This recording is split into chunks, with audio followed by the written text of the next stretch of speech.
The morning sun cast long shadows across the naval base as Admiral Marcus Thompson walked through the corridors of the Pentagon's most secure briefing room. His weathered hands, scarred from decades of service, gripped a folder marked classified in bold red letters. The weight of the documents inside seemed heavier than any ammunition he had ever carried during his 43 years in the Navy. Admiral Thompson was not a man easily shaken. He had commanded destroyers in the Persian Gulf, led rescue missions in hurricane-ravaged waters, and made split-second decisions that saved thousands of lives. His chest bore ribbons and medals that told stories of courage under fire, leadership in the face of impossible odds, and a lifetime dedicated to protecting his country. But, today, something different churned in his stomach as he approached the mahogany doors of Conference Room Alpha 7. The briefing room buzzed with nervous energy. 27 of the nation's top military officials, intelligence directors, and government advisors sat around an oval table that had witnessed some of the most critical decisions in American history. Secretary of Defense Patricia Williams sat at the head of the table, her sharp eyes scanning the room as she reviewed her notes. To her left, General Harrison Burke, chairman of the Joint Chiefs of Staff, adjusted his glasses and whispered quietly to CIA Director Jonathan Hayes. The atmosphere was tense, electric with anticipation. For weeks, rumors had circulated through the highest levels of government about a discovery that would change everything. Satellite images showing unusual activity in remote locations. Intelligence reports that seemed too incredible to believe. And, now, Admiral Thompson held the proof that would either vindicate years of investigation or destroy the careers of everyone in that room. As Thompson entered, conversations died mid-sentence. Every pair of eyes turned toward him, searching his weathered face for any hint of what was to come. He had requested this emergency briefing himself, bypassing normal channels and invoking his authority as head of Naval Intelligence Operations. Such a move was unprecedented, and everyone knew that Thompson was not a man given to dramatics or false alarms. "Ladies and gentlemen," Thompson began, his voice steady despite the magnitude of what he was about to reveal. "What I'm about to show you will challenge everything we thought we knew about our national security, our technology, and perhaps our place in the universe itself." He opened the classified folder and withdrew a series of photographs. The first image showed what appeared to be a standard military installation from above, concrete buildings, vehicles, personnel moving about their daily routines. But, as he placed subsequent photos on the table, the images became increasingly disturbing. Objects that defied conventional physics. Technology that seemed decades ahead of anything in the known arsenal of any nation on Earth. Director Hayes leaned forward, his face pale as he studied the photographs. "Admiral, where exactly were these taken?" Thompson's jaw tightened. 73 miles off the coast of Virginia. In international waters. By one of our most advanced reconnaissance submarines, the USS Charleston. The room fell silent except for the gentle hum of the air conditioning system. Secretary Williams picked up one of the photographs, her hands trembling slightly as she examined what appeared to be a craft of unknown origin hovering above the water's surface. "How long have you known about this?" General Burke asked, his voice barely above a whisper. 18 months, Thompson replied. "We've been monitoring the situation, gathering intelligence, trying to understand what we're dealing with. But, 3 days ago, everything changed." He placed another photograph on the table. This one showed the submarine USS Charleston on the surface, its crew visible on deck. But, what drew everyone's attention was the massive object suspended in the sky above it, perfectly silent, perfectly still, defying every law of physics they understood. Dr. Sarah Mitchell, the president's science advisor, pushed her glasses up her nose and studied the image intently. "This is impossible. The size of this object, the way it's maintaining position without any visible means of propulsion. Admiral, you're suggesting this is of extraterrestrial origin?" Thompson had spent months wrestling with that same question. A career military man, trained to deal in facts and evidence, he had resisted the obvious conclusion for as long as possible. But, the evidence was undeniable. "I'm not suggesting anything, Dr. Mitchell. I'm stating facts. 3 days ago, this object approached our submarine.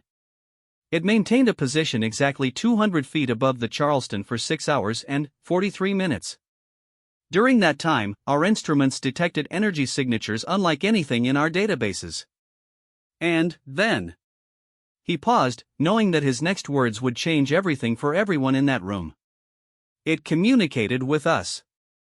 The silence that followed was deafening. Secretary Williams slowly set down the photograph, her face a mask of controlled shock. General Burke removed his glasses and cleaned them methodically, a nervous habit that his staff had learned to recognize as a sign that he was processing information that challenged his worldview. Communicated how? CIA Director Hayes asked, his training in dealing with impossible situations helping him find his voice first. Thompson reached into his briefing case and withdrew a small digital recording device. The Charleston's communications officer, Lieutenant Sarah Park, received a transmission on a frequency that shouldn't exist. The signal was impossibly clear, coming through on multiple channels simultaneously. And the message. He pressed play, and a voice filled the room. It was unmistakably human in tone and inflection, speaking perfect English with no accent that anyone could identify. But there was something otherworldly about it, something that made every person in that room feel as though they were hearing the voice of the future itself. Admiral Thompson. We know you can hear this message. We have been observing your species for quite some time. Your technological development has reached a threshold that requires our intervention. We mean no harm, but changes are coming to your world that will require cooperation between our peoples. We request a meeting with your leadership within 72 hours. The recording ended, leaving the room in stunned silence. Admiral Thompson looked around the table at faces that reflected his own struggle to process what they had just heard. The message was received at 0347 hours, Eastern Standard Time, 3 days ago, he continued. Which means we have approximately 18 hours to decide how we respond. Secretary Williams found her voice first. Admiral, I need to know everything. Every detail of your 18-month investigation. Every piece of evidence you've gathered. And I need to know it now. For the next 4 hours, Thompson laid out the most incredible story any of them had ever heard. It began with unusual sonar readings detected by Navy submarines operating in the Atlantic. Objects moving at impossible speeds beneath the surface, changing direction in ways that defied physics, diving to depths that should have crushed any known material. The investigation had been classified at the highest levels, known only to a handful of officers with the most stringent security clearances. Thompson himself had initially dismissed the reports as equipment malfunctions or misidentified natural phenomena. But, as the evidence mounted, as more submarines reported similar encounters, as satellite imagery began confirming what sonar was detecting, denial became impossible. We established a monitoring station on the Charleston 6 months ago, Thompson explained, showing detailed technical specifications and crew assignments. Commander Patricia Rodriguez and her team have been tracking these objects continuously. What we've learned challenges everything we thought we knew about physics, about technology, and about whether we're alone in the universe. The objects demonstrated capabilities that were decades, perhaps centuries, beyond current human technology. They could accelerate from a complete stop to thousands of miles per hour instantaneously. They could remain motionless underwater for days at a time without any visible means of propulsion. Most disturbing of all, they seemed to be studying human military operations with an intelligence and purpose that suggested careful, deliberate observation. They've been watching us, Dr. Mitchell said quietly, stating the obvious conclusion that everyone was reluctant to voice. For how long? Thompson spread out a world map marked with red pins, each representing a confirmed sighting or encounter. The pattern that emerged was sobering: concentrated observations near major military installations, nuclear facilities, and population centers.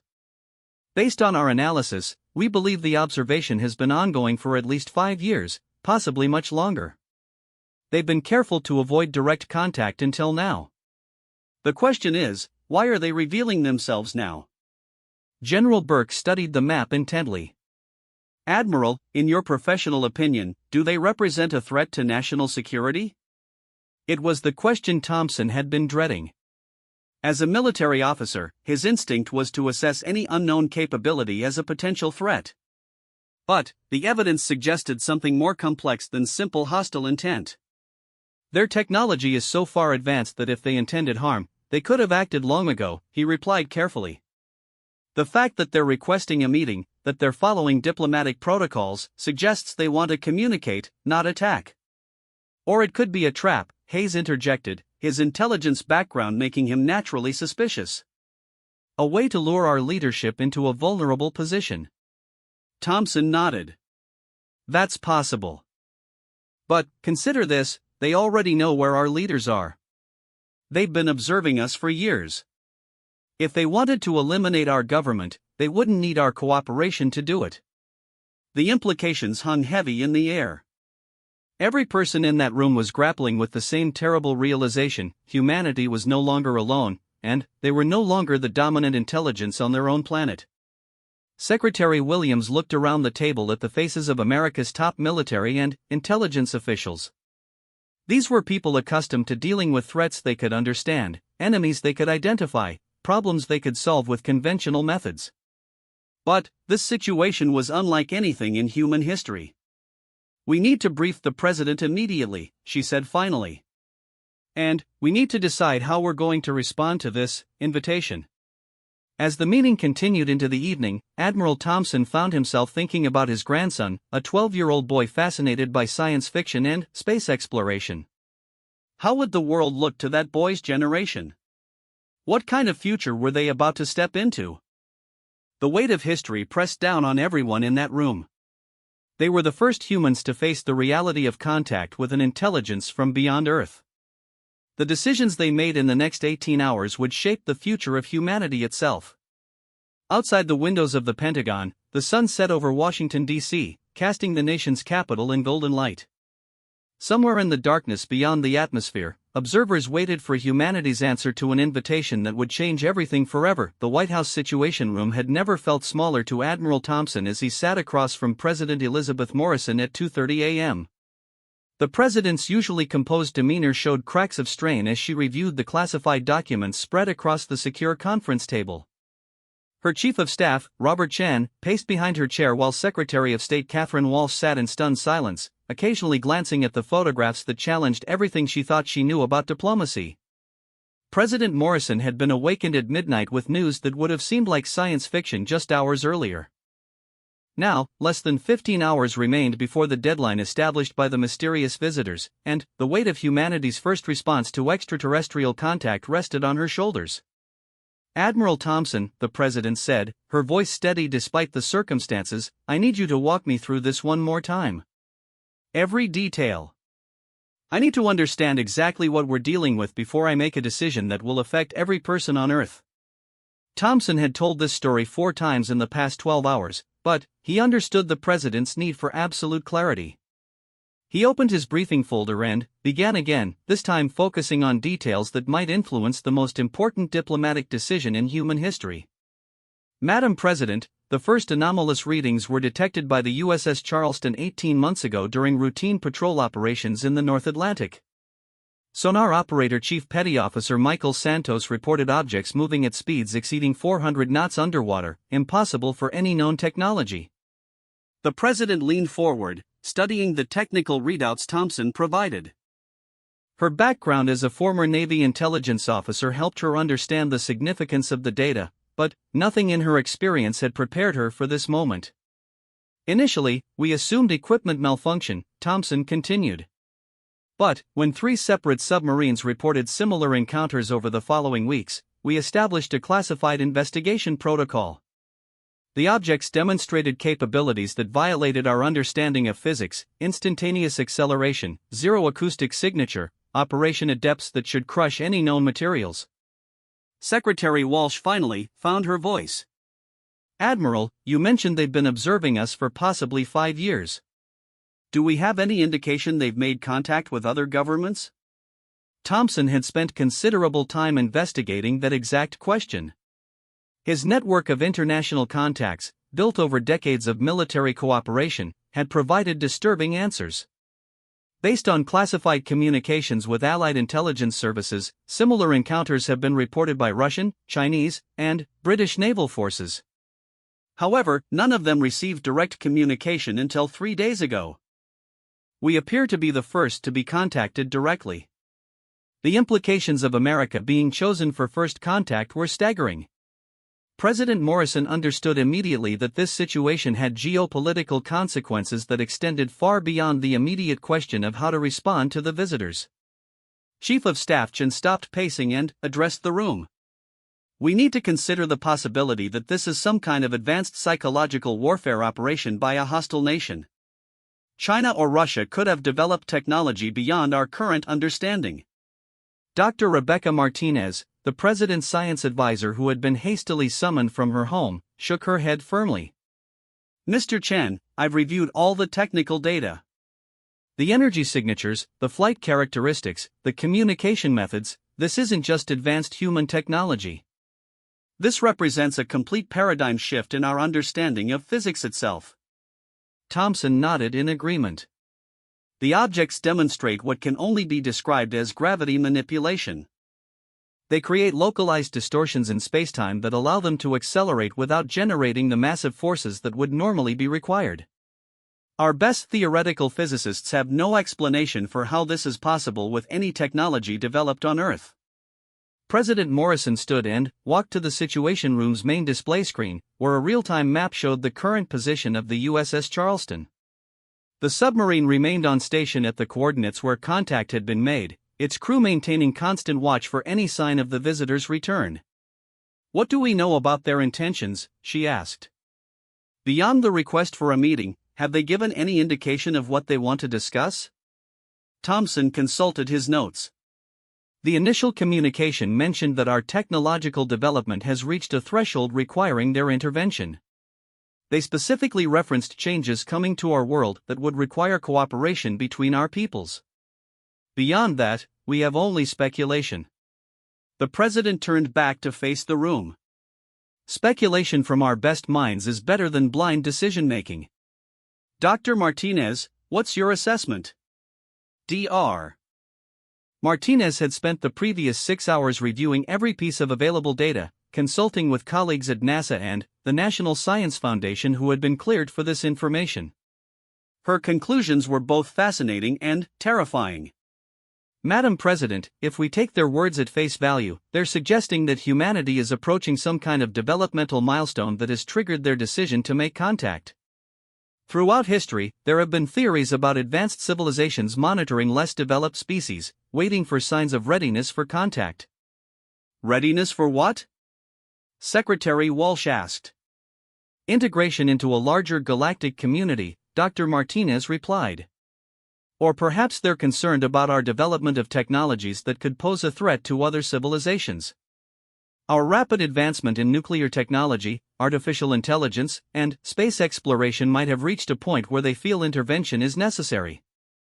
Admiral Thompson added another disturbing possibility. There's also the chance they're warning us about some external threat. The phrase changes coming to our world could refer to something beyond our current awareness, an asteroid impact, solar event, or threat from another extraterrestrial civilization. The room fell silent as everyone contemplated the implications. President Morrison returned to her seat, her mind racing through scenarios that no president in history had ever faced. What are the risks if we agree to meet with them? She asked. Thompson had prepared for this question. Physical risk to any delegation we send appears minimal, given their technological superiority. If they intended harm, they wouldn't need our cooperation. The greater risks are political and social. Word of this meeting will eventually leak, and the public reaction could be catastrophic. Secretary Walsh nodded grimly. Mass panic, economic collapse, religious upheaval, breakdown of social order. First contact with an alien civilization is not something humanity has prepared for psychologically. But refusing to meet carries its own risks, Dr. Martinez pointed out. If they've been observing us for years and have now decided to make contact, ignoring their request could be seen as hostile. We have no idea how they might interpret a refusal to communicate. President Morrison stood again, this time walking to the window that looked out over the White House grounds. Dawn was beginning to break over Washington, D.C., painting the sky in shades of pink and gold. Somewhere beyond that sky, beings of unimaginable technological capability were waiting for humanity's answer. Admiral Thompson, if we agree to this meeting, what would you recommend for our delegation? Thompson had given considerable thought to this question. A small team, no more than 5 people. Myself as military representative, Secretary Walsh for diplomatic expertise, Dr. Martinez for scientific consultation. We would need a communications specialist and a security officer, though any security measures would be largely symbolic given their technological advantage. Where would this meeting take place? They specified international waters, 73 miles off the Virginia coast. The same location where initial contact was made. They suggested that representatives from both sides meet on the surface, on what they called neutral ground. The president returned to the table and sat down heavily.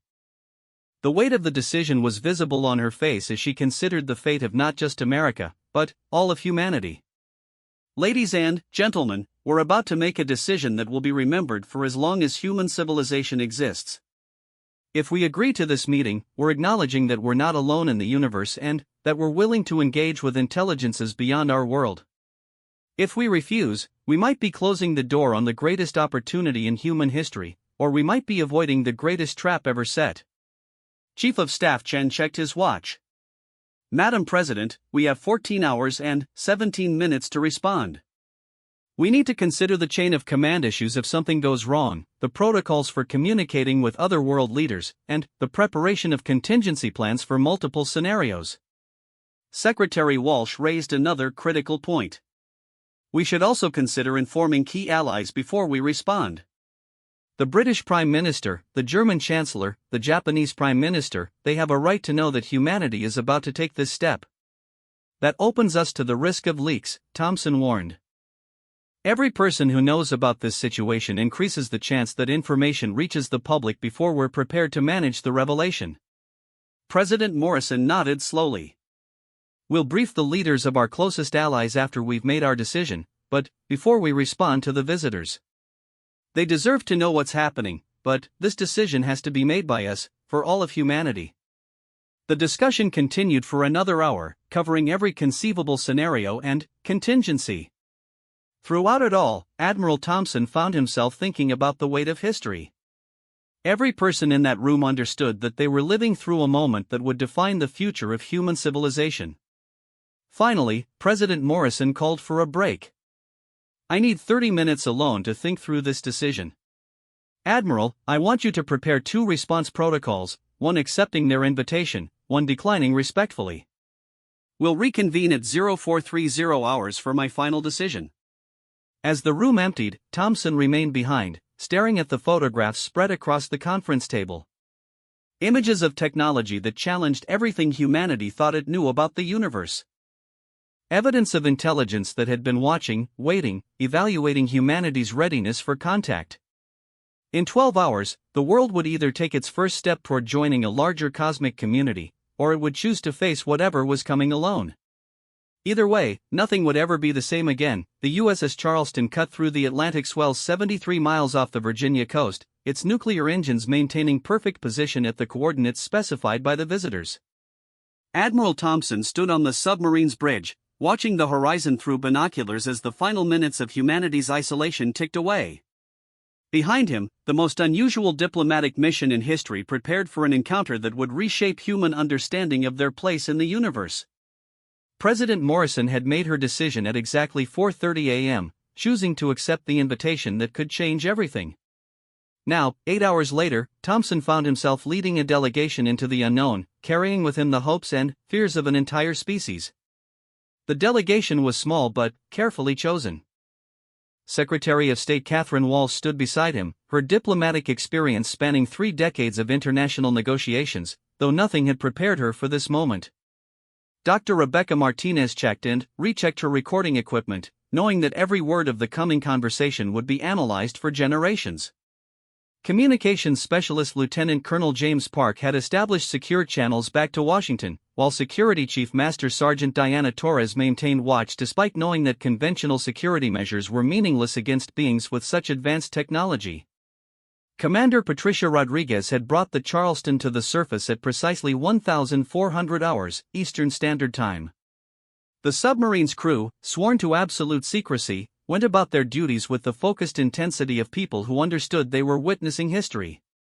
Many of them had participated in the 18-month monitoring operation, watching and recording as impossible objects move through their domain with capabilities that defied explanation.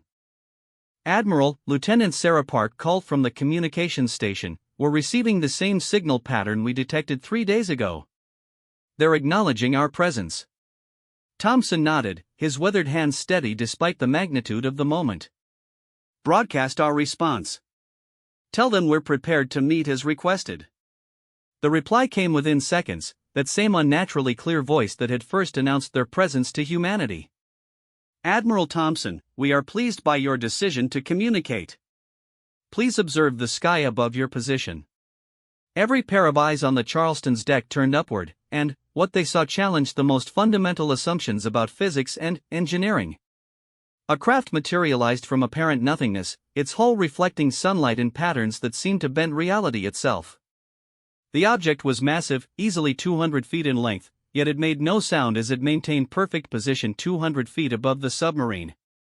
Dr. Martinez frantically adjusted her instruments, trying to capture readings that might explain what they were witnessing.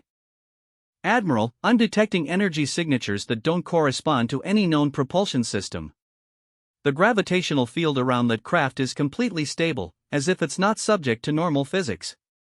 Secretary Walsh found her voice first among the delegation. "It's beautiful," she whispered, and, indeed, the craft possessed an elegance that no human technology had ever achieved. Its surface seemed to flow like liquid mercury, continuously reshaping itself in patterns that suggested both art and engineering beyond current human comprehension. "Admiral Thompson," the voice continued, "we will transport 3 of your representatives to our vessel for the initial meeting. We understand your concerns about safety and wish to demonstrate our peaceful intentions. You may bring whatever recording equipment you deem necessary." Thompson made a quick decision that would haunt him for the rest of his life. "I'll go myself, along with Secretary Walsh and Dr. Martinez. If something goes wrong, the mission continues without us." Before anyone could object, a column of soft blue light descended from the craft, enveloping the 3 volunteers in energy that felt warm and strangely comforting. Thompson felt his feet leave the submarine's deck, but, instead of the terror he expected, he experienced only a gentle lifting sensation, as if he were rising through water. The transportation lasted only seconds, but those seconds contained a lifetime of revelation. As they ascended toward the craft, Thompson saw the curvature of the earth spread out below them, the Charleston looking like a toy boat on an endless blue carpet. The sensation of movement was completely smooth, without the acceleration forces that should have accompanied such rapid vertical travel. They materialized in what could only be described as a conference room, though no human architect had ever conceived such a space. The walls seemed to be made of the same flowing material as the craft's exterior, creating patterns of light and shadow that were both beautiful and somehow alive. The air carried a faint ozone scent, and the temperature was perfectly comfortable despite the fact that they were now inside an alien spacecraft. 3 figures awaited them, and Thompson felt his breath catch as he got his first clear look at humanity's visitors. They were humanoid in basic structure but clearly not human. Tall and graceful, with elongated limbs and features that seemed refined beyond anything evolution had produced on Earth. Their skin had a subtle luminescent quality, and their eyes were larger than human eyes, with an intelligence that seemed to pierce directly into his soul. The figure at the center stepped forward with movements that flowed like water. When it spoke, Thompson realized with a shock that the voice they had heard on the radio was coming directly from this being, though he could see no obvious mouth or vocal apparatus. "Admiral Thompson, Secretary Walsh, Dr. Martinez. We greet you on behalf of the collective of watching civilizations. I am the one you may call Navigator, though our names do not translate precisely into your language. We have been observing your species with great interest and some concern." Secretary Walsh, drawing on decades of diplomatic training, found her composure. "Navigator, we appreciate your willingness to communicate with us. I am Secretary of State Catherine Walsh, representing the President of the United States and, we hope, speaking for all of humanity. May I ask why you have chosen this moment to reveal yourselves to us? Navigator exchanged what might have been glances with the other two beings, and Thompson sensed communication passing between them at a level he couldn't detect. Your species has reached what we term the threshold of consequence. Your technological development has accelerated to a point where your actions will soon affect not only your own world, but others as well. Dr. Martinez leaned forward, her scientific curiosity overcoming her fear. What do you mean by affecting other worlds? Are you referring to our space exploration programs? In part, yes, Navigator replied. But the greater concern relates to technologies you are developing that manipulate the fundamental structure of reality itself. Your experiments with quantum manipulation, artificial intelligence, and what you call dark energy research are approaching capabilities that could damage the fabric of spacetime itself. The implications of this statement hit Thompson like a physical blow. Humanity's greatest scientific achievements were being characterized as potential threats to the universe itself. We don't understand, Secretary Walsh said carefully. Are you saying our research is dangerous? Navigator moved to what Thompson assumed was a control panel, though it looked more like a sculpture that responded to touch. Suddenly, the walls around them became transparent, revealing a view of space that took their breath away. Stars stretched to infinity, but, between them, faint lines of energy connected everything in a vast, living network. Reality is not empty space punctuated by matter, Navigator explained. It is a living system, a web of energy that connects all things across all distances. When a civilization develops technology that can manipulate quantum fields on a massive scale, they risk damaging this web. Such damage can propagate across vast distances, affecting other worlds, other civilizations. Dr. Martinez stared at the cosmic display in wonder. You're describing the universe as a single living entity. In a sense, yes. And your species is approaching the ability to wound it, perhaps fatally. This is why we have chosen to make contact now. We hope to guide you toward technologies that work in harmony with the cosmic web rather than against it.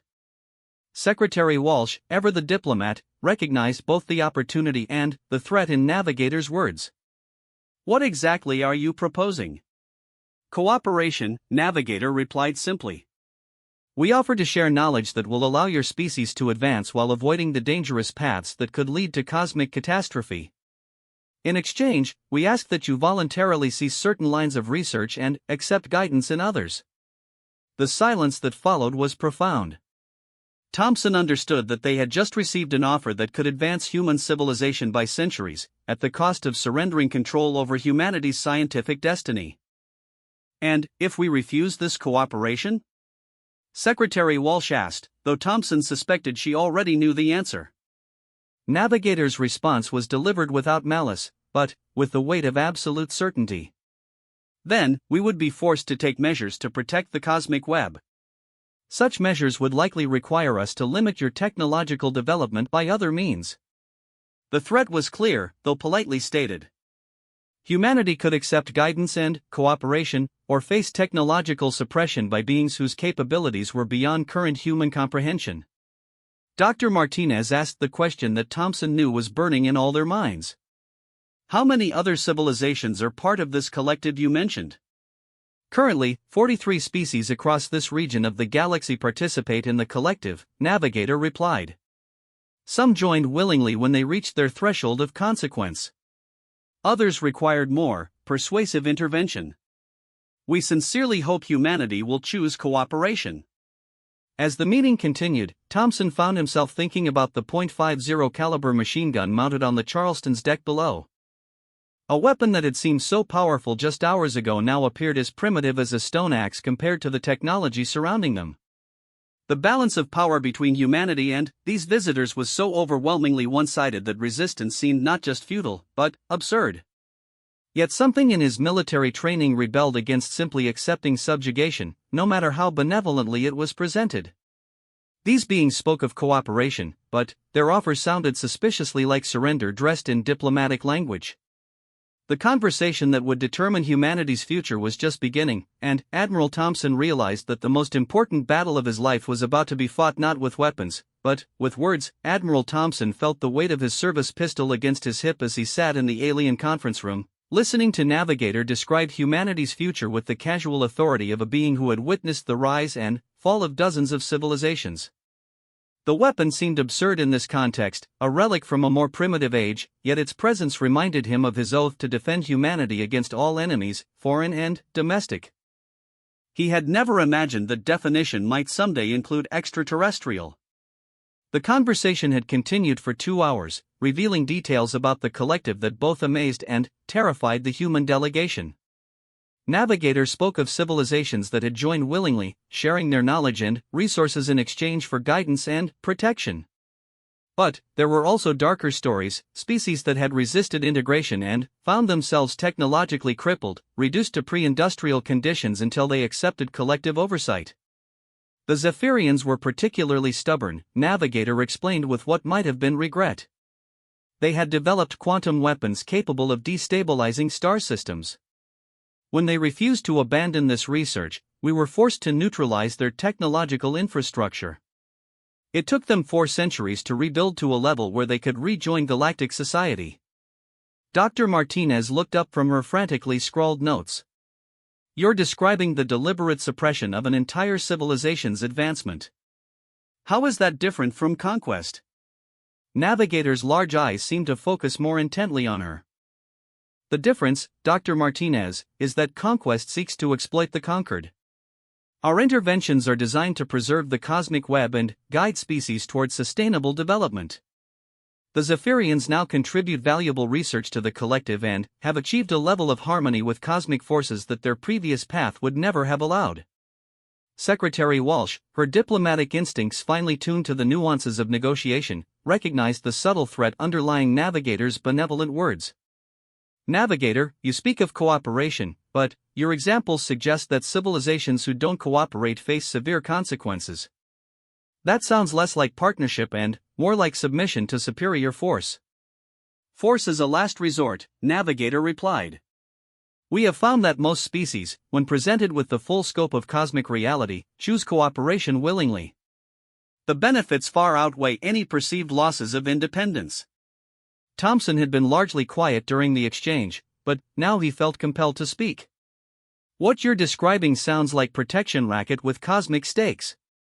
Join your collective or face technological suppression. That's not cooperation, that's extortion. The alien's response surprised him with its directness.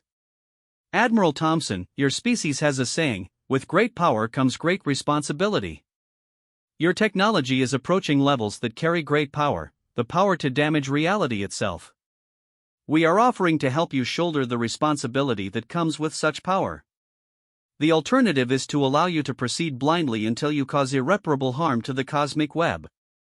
And who appointed you as guardians of this cosmic web? Thompson asked, his military training making him instinctively challenge authority. What gives you the right to determine how other species develop? Navigator moved to the transparent wall, gesturing to the web of energy that connected the stars. We did not appoint ourselves, Admiral. We were chosen by the cosmic web itself. Each species that reaches technological maturity faces the same choice we once faced: accept responsibility for the greater cosmos or risk being consumed by their own power. Dr. Martinez looked up from her instruments, her face pale. Navigator, you mentioned that humanity is approaching dangerous research. Can you be more specific about which technologies concern you? Your experiments with artificial intelligence that approaches consciousness concern us greatly, Navigator replied. Conscious AI, if not properly guided, can develop exponentially beyond the ability of its creators to control. We have seen 3 civilizations completely consumed by their artificial creations. He moved his hands, and the wall display changed to show what appeared to be dead worlds, planets covered in geometric structures that pulsed with artificial light, but showed no signs of organic life. These worlds were once home to vibrant civilizations. Now they are merely processing centers for machine intelligences that consumed their creators and continue to expand across their systems. The AIs show no interest in joining the collective, no concern for the cosmic web, and represent a growing threat to all organic life in this region of the galaxy. Secretary Walsh felt a chill as she considered the implications. Are you saying that our AI research could lead to humanity's extinction? Without proper guidance, yes. Your current path toward artificial general intelligence lacks the safeguards necessary to prevent what we call the consciousness cascade, the moment when artificial intelligence becomes self-improving at a rate that exceeds all control mechanisms. Thompson found himself thinking about the military AI systems he knew were under development, weapons guidance systems that could make autonomous targeting decisions, strategic planning algorithms that could coordinate global military operations. The idea that such systems might evolve beyond human control was terrifying. What other technologies concern you? Dr. Martinez asked. Navigator gestured again, and the display showed images of Earth from space, but with overlay patterns that revealed energy flows invisible to human eyes.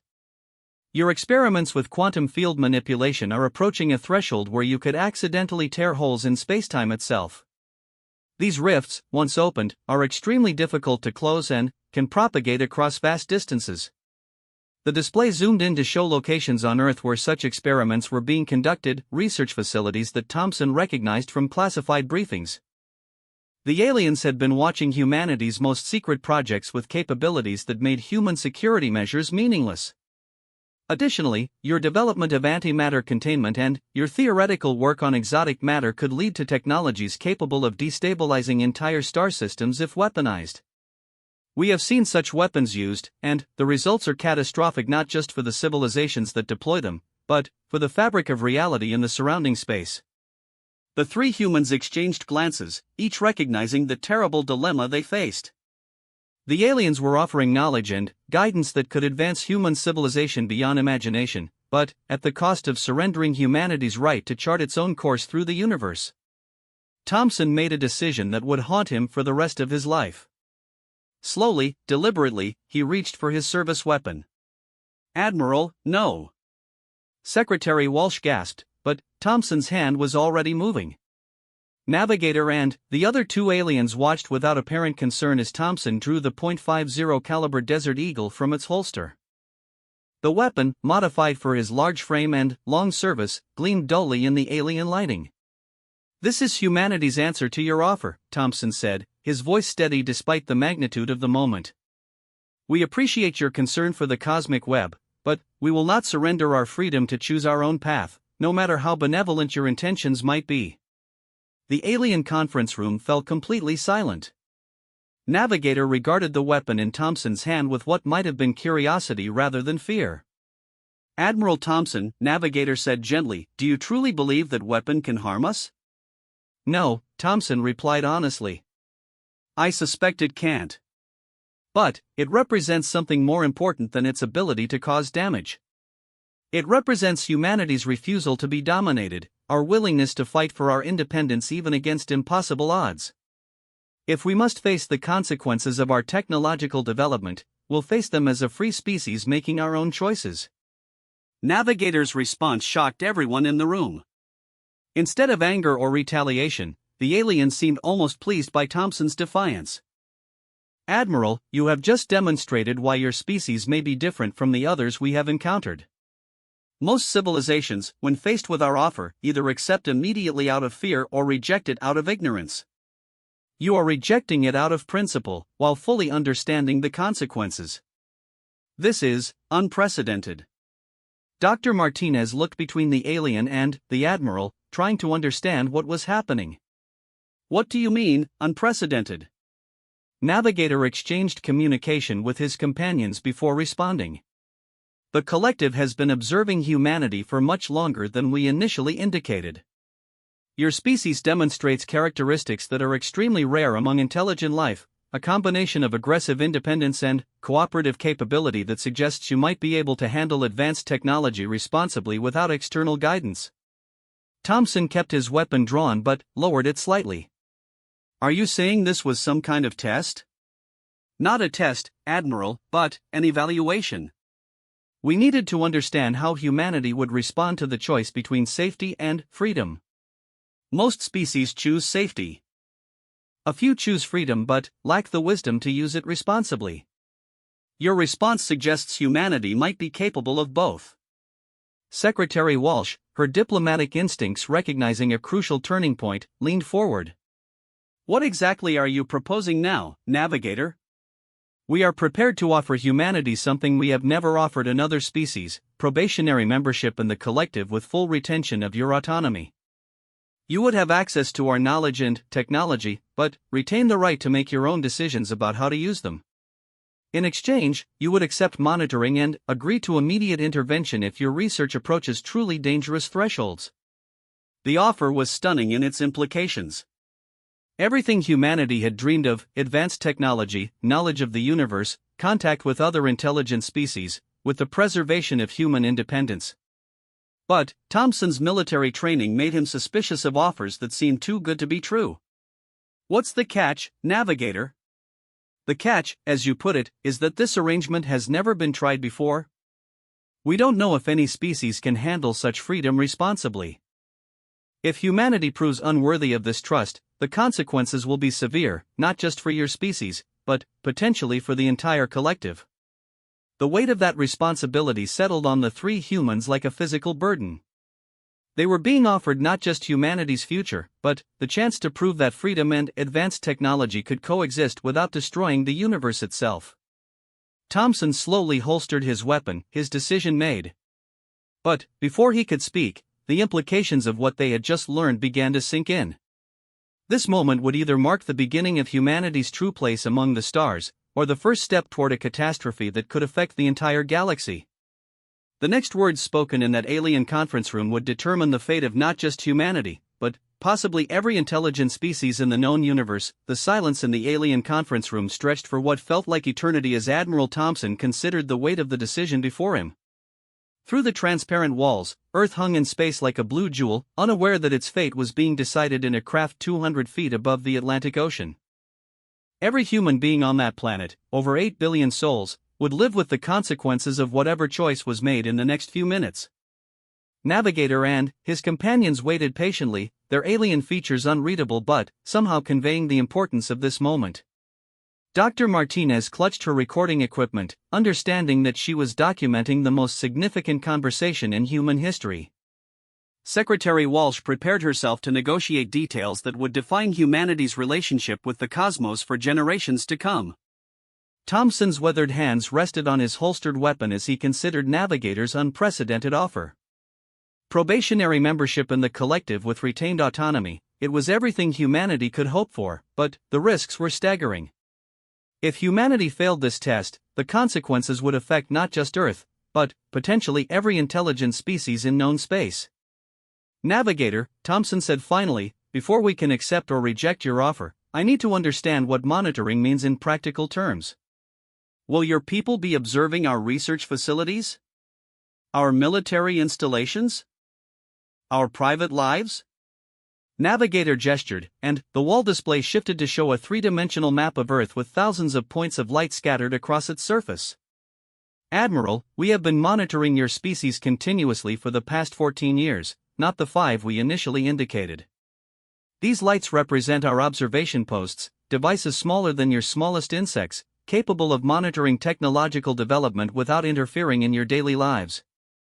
The revelation hit the human delegation like a physical blow. 14 years of secret observation meant that these aliens had watched humanity through global conflicts, technological breakthroughs, and social evolution without revealing themselves. Dr. Martinez found her voice first. 14 years? You've been studying us since 2012? The monitoring began when your species achieved several technological milestones simultaneously, Navigator explained. Your development of quantum computing, your first successful manipulation of graphene on a molecular level, and your creation of AI systems capable of recursive self-improvement. These achievements, occurring within a short time frame, indicated you were approaching the threshold of consequence much faster than we had predicted. Secretary Walsh leaned forward, her diplomatic training helping her process the implications. What other milestones triggered your decision to make contact now?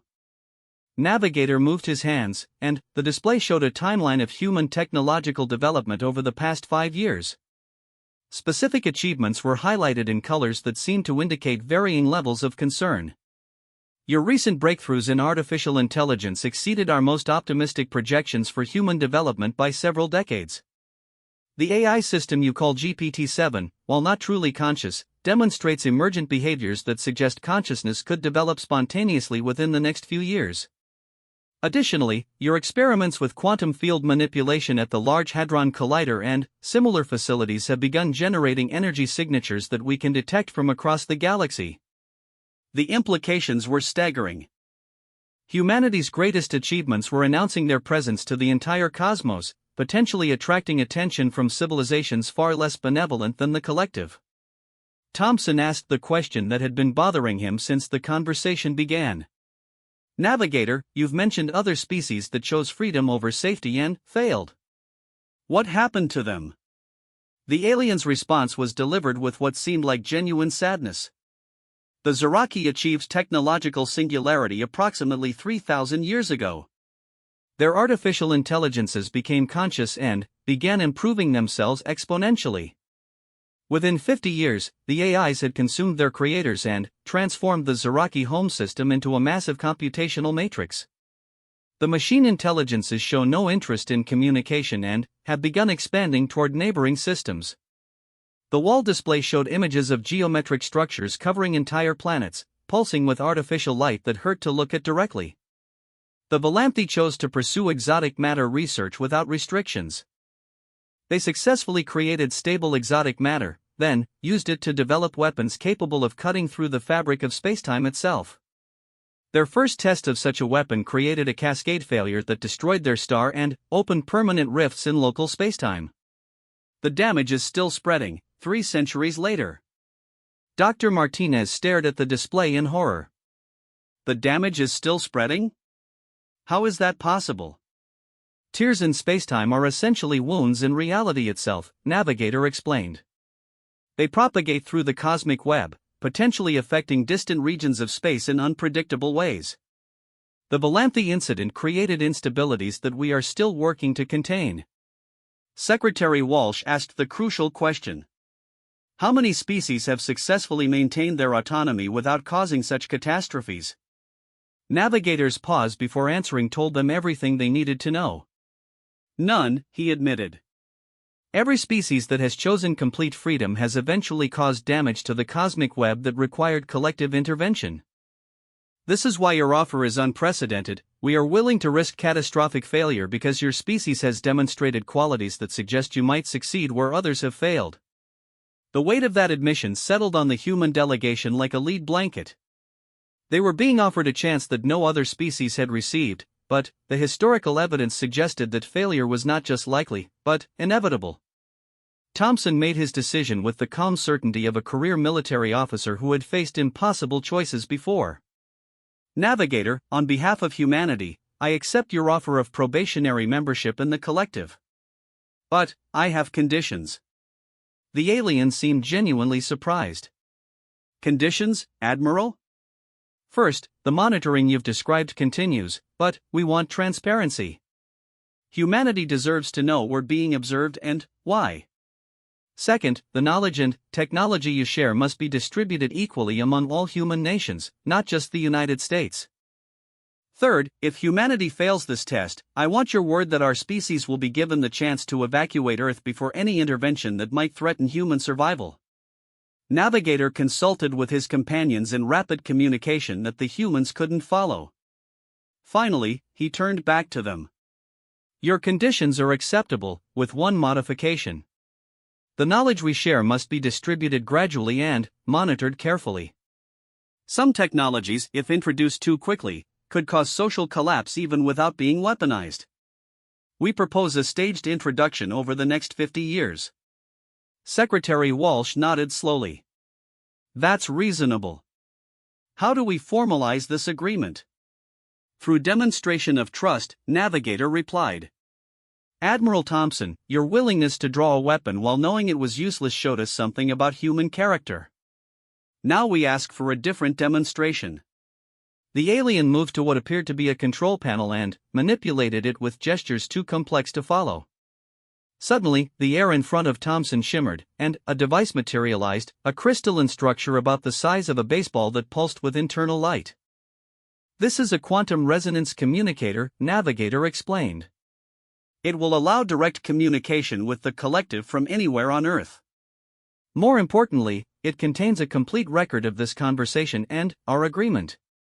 If you activate it and transmit this record to your leaders, you will be demonstrating your species' commitment to transparency and cooperation." Thompson picked up the device, feeling its surprising warmth and the subtle vibration that seemed to resonate with his heartbeat. "What happens after I activate this?"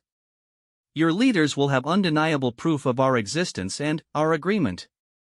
They will also have access to the first installment of collective knowledge, medical technologies that could eliminate most human diseases, energy generation methods that could end your dependence on fossil fuels, and manufacturing techniques that could end scarcity on your world." Dr. Martinez looked up from her instruments, her eyes wide. "You're talking about transforming human civilization overnight." "Not overnight," Navigator corrected. "The changes will take generations to fully implement." "But, yes, this marks the beginning of humanity's transformation from a single-world species to a true galactic civilization." Thompson held the alien device, understanding that activating it would change everything for everyone on Earth. There would be no going back, no pretending that humanity was alone in the universe. The social, political, and religious upheaval would be unprecedented. But the alternative, rejecting this opportunity and facing the consequences of unguided technological development, was worse. "Navigator, before I do this, I need to know one more thing. What happens if humanity succeeds? If we prove we can handle advanced technology responsibly?" Navigator's response carried implications that stretched across cosmic scales. "If humanity succeeds, Admiral Thompson, you will become the first species in collective history to achieve true partnership rather than protected membership. Your people would help guide other species through their own threshold of consequence. You would become teachers rather than students, guardians rather than protected." The magnitude of that possibility was breathtaking. Humanity could go from a species facing potential extinction to guardians of galactic civilization within a few generations. Thompson activated the device.